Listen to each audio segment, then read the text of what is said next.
जय हिंद, मैं हूं सरिता सिंह और आप देख रहे हैं द खबर हरियाणा।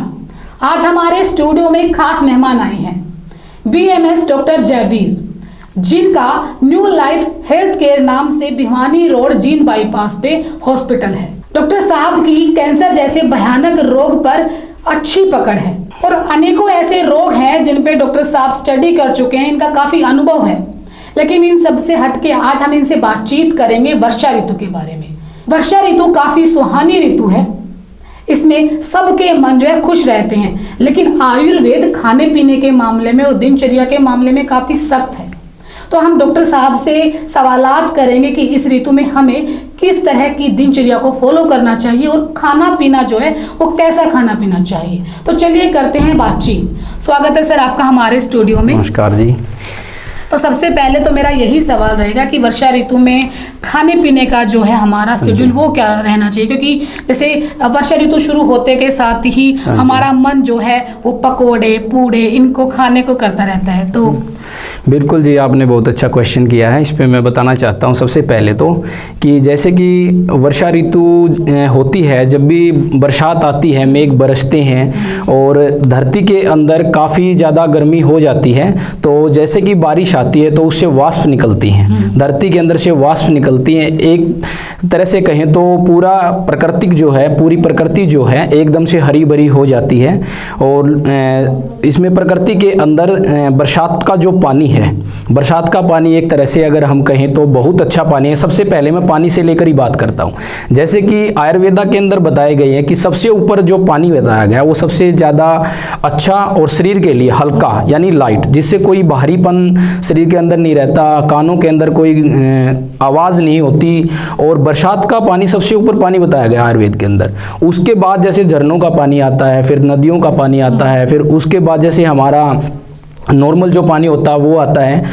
तो इसमें बरसात का पानी सबसे पहले तो मैं ये कहूँगा, अगर जब भी बादल बरसते हैं, मेघा बरसते हैं, तो आप कपड़ा लगाकर यानी कि कपड़े से छानकर पानी आपको इकट्ठा करना चाहिए बारिश का, और आपको वो 5 से 6 गिलास पानी के आपको पीने चाहिए। मैं बताना चाहूँगा कि एक बार आप इस पानी को टेस्ट करके देखेंगे तो आपके पेट के अंदर जितना भी टॉक्सिन्स वगैरह है, जितने भी बैक्टीरिया हैं, जो आज तक हमने बहुत सारी दवाइयाँ खा ली हैं, पेट साफ होने की बहुत सारी दवाई खाते हैं, आयुर्वेद में भी बहुत सारी ऐसी दवाइयां हैं जो पेट को साफ करती हैं। और ऐसी बहुत सारी दवाइयां हैं जो एलोपैथ के अंदर भी, कि मेरे को गैस की प्रॉब्लम है, मेरे को हाइपर एसिडिटी बन जाती है, या हार्ट बर्न होता है, दिल में जलन होती है, तो उसके लिए अगर बरसात का पानी आप 5 से 6 गिलास पानी आप बैठ करके, जैसे कि पानी पीने का नियम है कि बैठ करके पानी को आप घूंट घूंट भर के पानी पिएंगे, तो आपको एकदम से, जैसे कि कोई भी हम दवाई लेते हैं उससे एकदम से विरेचन हो जाता है, यानी लूज मोशन हो जाते हैं। इस पानी में ऐसा कुछ नहीं है, आपको बिल्कुल लाइट लगेगा और आपकी बॉडी जो है एकदम से ये मतलब कि एक सिग्नल देगी कि जैसे कि पानी पिया, कि कोई अमृत पी लिया है, ऐसा महसूस। की बारिश के पानी की, बारिश का पानी काफी लाभदायक है, काफी लोगों को इसका फायदा होता है, लेकिन काफी लोगों को इसका नुकसान भी होता है। जैसे कि बारिश में कुछ लोग भीग जाते हैं तो उनको खुजली जैसी, या जो है जिनको हम बोलते हैं कि रेड रैशेज हो जाते हैं, बिल्कुल ठीक है, या किसी को कोई एलर्जी है तो वो किसी की ठीक हो जाती है, किसी को हो जाती है, तो इसका क्या कारण? इसका देखो जी, मैं आपको बताना चाहता हूँ कि जिसको एलर्जी कहते हैं, कि एलर्जी हो जाती है। बरसात का पानी, जैसे कि बारिश होती है, कई बार जो रेन होती है वो रेन ये बोल देते कि एसिड रेन हुई है, कि जिसमें एसिड वगैरह होता है। लेकिन जो बारिश कंटिन्यू चल रही है, इस बारिश का ही फर्क है, एकदम से बारिश आई और एकदम से बारिश बंद हो गई, उसके अंदर वाष्प तेजी से गर्मी कर रही है। उसके ऊपर अगर मान लो कि जैसे कोई भी व्यक्ति नंगे पाँव खड़ा है, तो नंगे पाँव खड़ा तो एक उसकी शरीर की गर्मी और ऊपर से जो हमारी जमीन है, धरती है, पृथ्वी है, उसकी गर्मी करके, और एकदम से फिर मान लो उसके बॉडी में तीनों दोष हैं, वाता पित्त और कफा, 3 दोष हैं। तीनों दोष एकदम से मतलब कि जैसे कि वो एक्टिव हो जाते हैं। एक्टिव होने से क्या है कि नीचे से जो जमीन पे पैर रखे हुए हैं नीचे से, वहां से गर्मी, और एक शरीर की कोई गर्मी, और फिर ऊपर से उसमें जैसे कि आप बोल रहे हो कि पानी पी लेते हैं, उसको पहले एक्जिमा की प्रॉब्लम है, दाद है, खाज है, खुजली है जो है, तो उन रोगियों को ऐसा होता है। बाकी जिनकी तीनों दोषों ठीक हैं और बरसात में हैं, और बरसात कंटिन्यू चल रही है, कि बरसात जैसे धीरे धीरे करके जो बारिश हो रही है, जैसा कि अभी सीजन चल रहा है, रेन का सीजन चल रहा है, तो ये बहुत ही लाभदायक है। इसमें ऐसा कुछ नहीं है कि कोई बारिश के पानी से आपको खुजली हो जाएगी। आप उसके बाद एक बार साफ पानी से नहा सकते हैं, आपको इसमें कोई ज़रूरत नहीं है कि पानी मतलब कि पानी इसमें अगर आप भीग जाओगे तो आपको हाँ थोड़ा बहुत हल्का फुल्का फीवर हो सकता है, जिसको पहले से कोई डिजीज है या कोई क्रोनिक डिजीज है तो उसकी वजह से उसको थोड़ा बहुत फीवर आ सकता है। वैसे ऐसा बरसात के पानी में ऐसा कोई नहीं है। शरीर का कौन सा दोष है जो इस ऋतु में जो है बढ़ जाता है? ये आपने बहुत अच्छा क्वेश्चन किया है कि रेनी सीजन के अंदर जैसे कि अभी हम चर्चा कर रहे थे कि बरसात के मौसम में जैसे हमारा दोष वात दोष जो है वो ज़्यादा बढ़ जाता है। क्यों बढ़ जाता है उसका एक रीज़न है कि जैसे कि शरीर के अंदर हमारे जो उदर में जो होती है जठर अग्नि होती है, और जठर अग्नि क्या हो जाती है, दुर्बल हो जाती है एकदम से। जैसे कि गर्मी का मौसम था, एकदम से ठंडा मौसम हुआ तो उसकी वजह से जो जठर अग्नि है, पेट की जठर अग्नि जिससे भूख लगती है, जिसको एपेटाइज बोलते हैं, एपेटाइट होता है, तो उसकी वजह से वो दुर्बल हो जाती है, वो क्षीण पड़ जाती है, यानी कि कमजोर पड़ जाती है, भूख नहीं लगती है। भूख भी लगती है तो इसमें जैसे कि इस सीजन में कि हर कोई व्यक्ति चाहता है कि उसको जैसे कि कचौड़ी पकौड़ा चटपटा खाने का मन करता है, या जैसे कि हम पिकल्स बोलते हैं कि बहुत तरह के अचार हैं, किसी को आम का, किसी को मिर्च का, तो ऐसा खाने का मन करता है। तो उसमें जठर अग्नि क्या हो जाती है, इस मौसम में ये चीजें खाने से जठर अग्नि दोबारा से जो दुर्बल हुई थी जठर अग्नि वो प्रदीप्त हो जाती है, एकदम से मतलब प्रदीप्त होकर भूख लगनी स्टार्ट हो जाती है। तो इसमें जैसे कि शहद है, शहद का सेवन आप कर सकते हैं। घी का तेल का सबसे बेस्ट है किसमें, शहद का सेवन वैसे करना है फिर दूध के साथ या पानी के साथ? नहीं, दूध के साथ। जैसे कि अभी रेनी सीजन है तो रात को जैसे कि बारिश चल रही है कि पूरे दिन बारिश हुई और बारिश एकदम से रुक जाती है कि चारों तरह का इन्वायरमेंट जो है वो ठंडा हो जाता है, तो उसकी वजह से फिर रात को हम दूध के साथ इसका शहद का सेवन कर सकते हैं। और थोड़ा बहुत अगर धूप निकलती है दिन में तो थोड़ा बहुत धूप थोड़ी बहुत कर सकते हैं, लाइटली ज़्यादा धूप का सेवन नहीं कर सकते हैं। इस मौसम में मतलब कि आलस आ जाता है हाँ जी, बॉडी में कि आलसी जैसा लगता है सारा, हम सोते रहते मन करते हैं कि सोए जाए। और जो है हमारे जोड़ है ये भी काफी दुखते हैं, काफी सारे लोगों को ये परेशानी होती है कि जो कान है, कान में भी दर्द रहता है। तो डॉक्टर साहब इसका क्या कारण है और ऐसा हो तो क्या करें? हाँ जी, तो जैसे कि ग्रीष्म ऋतु है, ग्रीष्म ऋतु में दिन में हम सो सकते हैं। जो अभी सीजन है, रेनी सीजन है, वर्षा ऋतु है, इस ऋतु में अगर कोई व्यक्ति दिन में सोने की कोशिश करता है तो उसको कफ ज़्यादा बढ़ता है। और कफ जैसे कि प्रकृति में अभी रेन सीजन में कफ ऑलरेडी इन्वायरमेंट में बढ़ा हुआ है। लेकिन ये बोलते हैं कि नींद और भूख पे किसी का जोर नहीं चलता। हाँ जी, और इस टाइम में आलस आ जाता है, तो आलस आए तो सोएंगे तो हम तो सोए ना, आप ये कह रहे कि सोना नहीं चाहिए। हाँ जी, तो आलस आता है तभी सोते। तो आलस को दूर भगाने के लिए क्या करें? आलस को दूर भगाने के लिए जैसे कि मैं बता रहा हूँ कि दिन में जैसे कि रेनी सीजन हुआ तो उस सीजन में आप तेल का सेवन कीजिए ज़्यादा मात्रा में, तो उससे आपको आलस नहीं आएगा। आपके जॉइंट्स वगैरह हैं जिनमें लिक्विफिकेशन कम हो गया है, जॉइंट्स के अंदर जैसे तेल की मात्रा ज़्यादा बढ़ेगी। खाने के किस तेल की? जैसे तिल का भी तेल आता है, सरसों का भी तेल आता है, मूंगफली का भी तेल आता है, कौन सा? तो इस सीजन में सबसे बेस्ट जो है अभी सरसों का तेल है और तिल का तेल, दोनों तेल बहुत बढ़िया है इस मौसम को लेके कि वर्षा ऋतु में आप तिल के तेल के पूड़े बना सकते हैं, गुलगुले खा सकते हैं और पकोड़े वगैरह कर सकते हैं। बस इसमें मेनली बचिए जैसे कि आलू है, गोभी है, वो ना डालें, प्याज के डाल के बना सकते हैं, मेथी डाल सकते हैं उसमें, या पालक डाल सकते हैं। इस सीज़न के लिए वो चीज़ें ठीक है, तो उससे कभी भी आलस नहीं आएगा कि जैसा कि हमने कुछ खाया कि मैं आलस हो गया।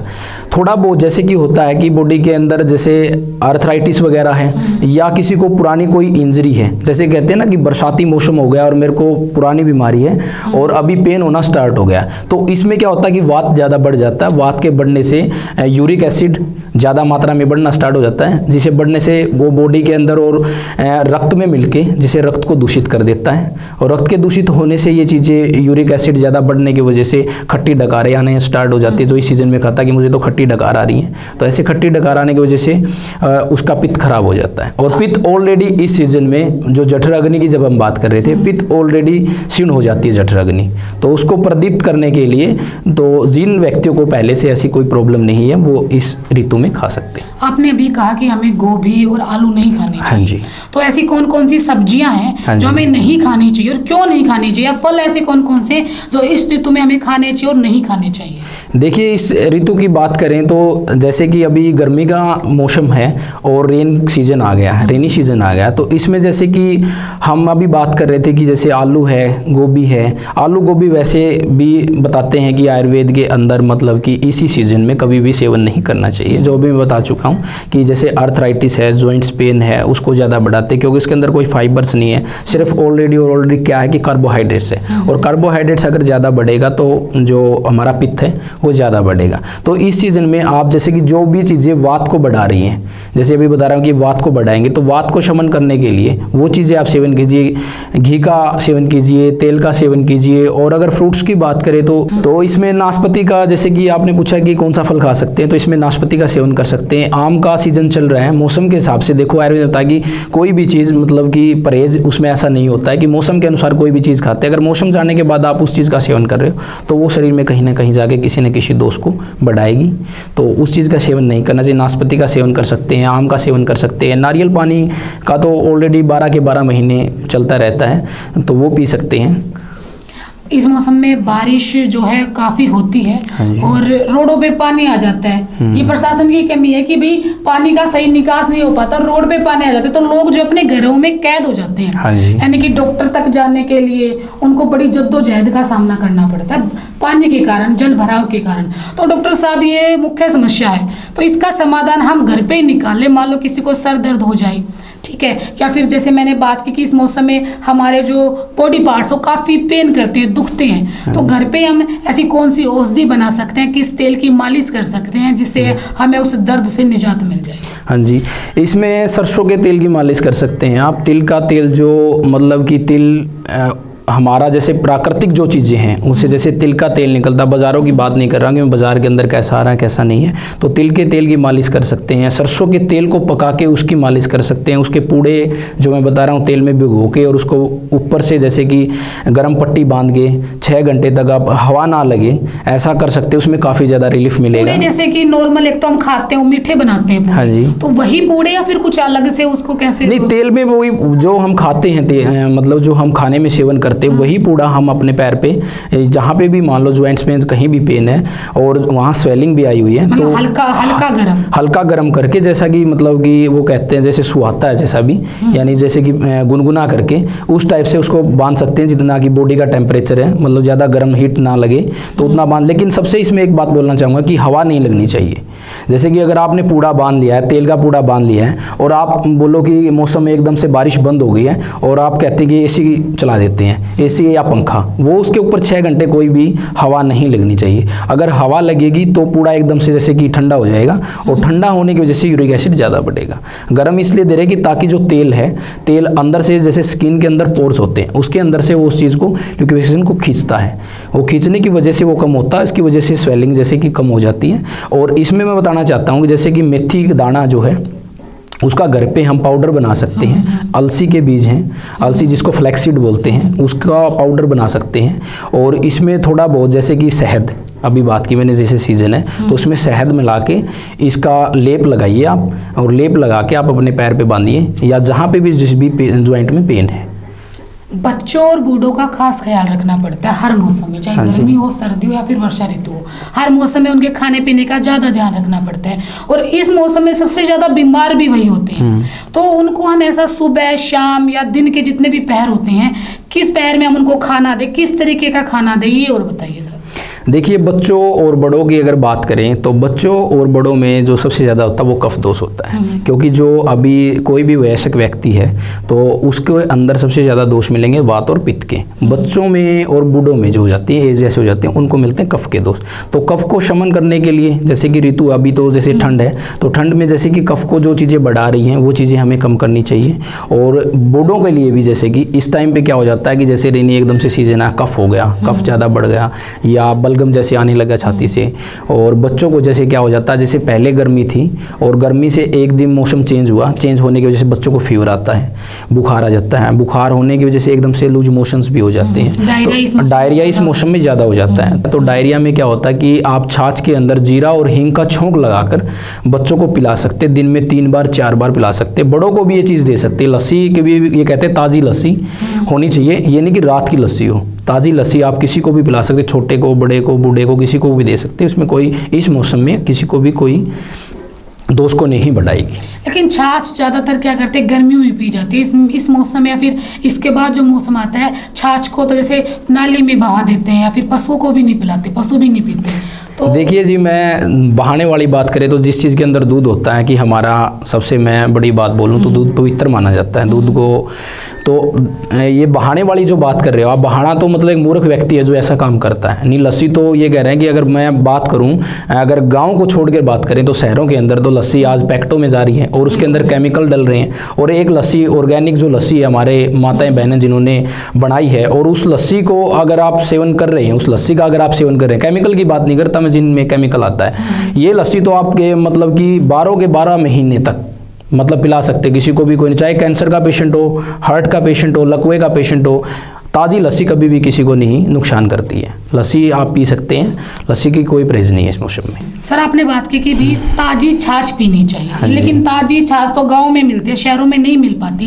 तो शहर के लोग क्या करते हैं कि दूध लेके आते हैं, उसकी दही जो है दही बना लेते हैं और फिर उससे ही लस्सी बना लेते हैं। तो क्या वो भी इसी काम? नहीं जी, वो उसका गुणधर्म और जैसे कि जो छाछ बोल रहे हैं हम, छाछ में और उसमें दोनों में डिफरेंस है।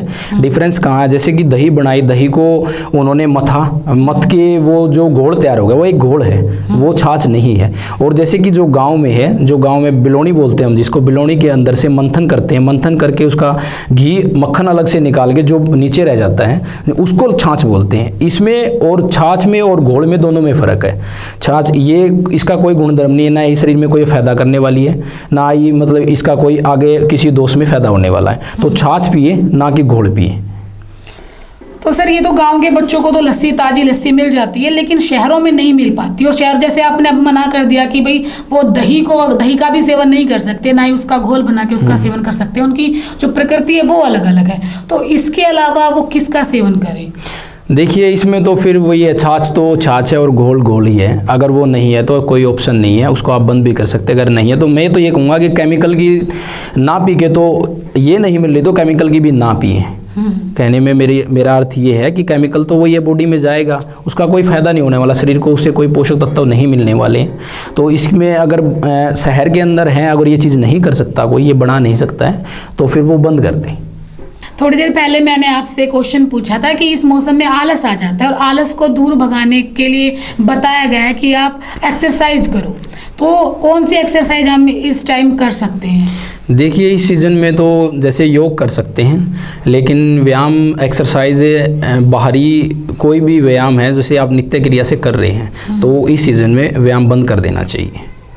क्यों कर देना चाहिए? उसका रीज़न है क्योंकि इस टाइम पे व्यायाम करने से शरीर के अंदर जो भी दोष की बात कर रहे थे कि आप पूछ रहे कि कौन सा दोष किस टाइम पे कैसे पता चलेगा, तो इस टाइम पे जो अभी सीजन है, इस समय वात दोष ज़्यादा बढ़ जाता है। और वात दोष बढ़ने से क्या होगा, अगर आप व्यायाम कर रहे हैं, नित्य क्रिया से कर रहे थे, तो अभी इस सीज़न में बंद कर देना चाहिए। उसमें फिर वही है कि जॉइंट्स पेन ज़्यादा हो जाएगा, शरीर के अंदर आलस आना स्टार्ट हो जाएगा। उससे आलस दूर नहीं होगा, जैसे कि योग से दूर होता है, व्यायाम से दूर होता है, लेकिन ऋतुचर्या के हिसाब से इस मौसम में कोई भी व्यायाम नहीं करना चाहिए।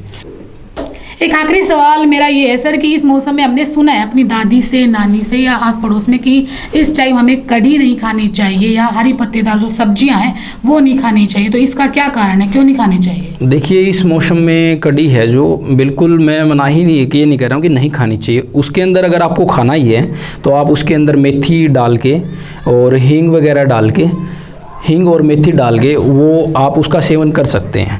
और जैसे कि हरी पत्तेदार सब्जियों की जो बात कर रहे हैं आप, हरी पत्तेदार सब्जियां इस मौसम में खाने से वात जो दोष है वो काफ़ी ज़्यादा बढ़ जाता है। तो इस मौसम में वो चीज़ नहीं खानी चाहिए।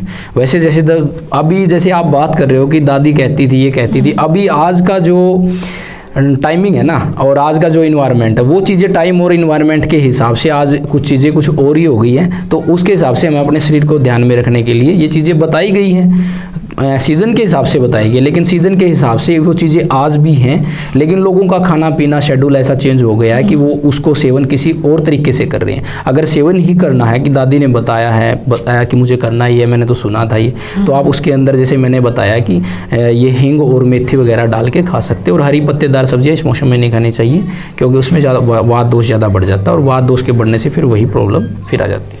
बहुत बहुत शुक्रिया सर। हाँ जी, शुक्रिया। आपने हमें बहुत अहम जानकारियाँ दी। ये थे हमारे साथ डॉक्टर जयवीर, डॉक्टर साहब से हम समय समय पर मिलते रहेंगे और काफ़ी विषयों पर चर्चा करते रहेंगे। कैंसर जैसे गंभीर रोग और भी अन्य रोग हैं जिन पे डॉक्टर साहब का काफ़ी अनुभव है, इन्होंने स्टडी की है, उनके बारे में हम फिर कभी बात करेंगे आगे चर्चा में। जानने के लिए हमारे साथ बने रहिए। मैं हूं सरिता सिंह। जय हिंद, राम राम।